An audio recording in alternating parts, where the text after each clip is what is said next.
Atheist आ गया, लादीन।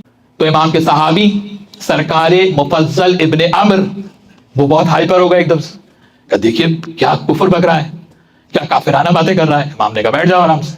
उसके बाद इमाम ने 4 डिक्टेशंस लिखवाए इमाम के सहाबी मुफज्जल इब्ने अम्र को, और वो किताब का नाम क्या है, हदीसे मुफज्जल इब्ने अम्र। इंग्लिश ट्रांसलेशन भी इंटरनेट पे मौजूद है, हदीसे मुफज्जल इब्ने अम्र।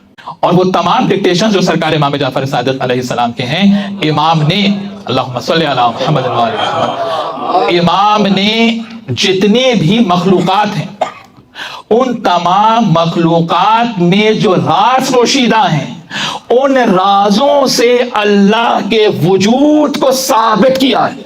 जितनी भी मखलूकात हैं, इंसान है, हैवान है, नबातात हैं, उनकी खिलकत में जो राज पोशीदा है, उन राजों से अल्लाह की खिलकत को साबित किया है। और मैं ये दावे से कहता हूं कि बड़े से बड़ा कोई इनकार तौहीद करने वाला आ जाए, एथियस्ट आ जाए, अगर सरकारी इमाम जाफर सादिक के उन डिक्टेशन से इस्तदलाल किया जाएगा तो कोई बहुत ही अल्लाह की लानत ही पड़ी हुई हो किसी पर तो हो।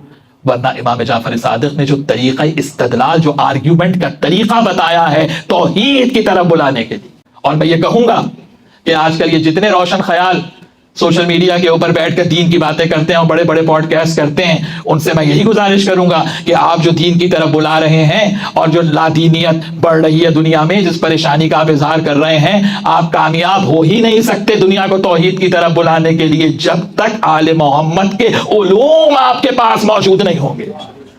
जब तक उलूम आले मोहम्मद का आप सहारा नहीं लेंगे, उस वक्त तक तौहीद की तरफ, वननेस ऑफ गॉड साबित ही नहीं हो सकती, जब तक तौहीद आले मोहम्मद का इल्म ना हो।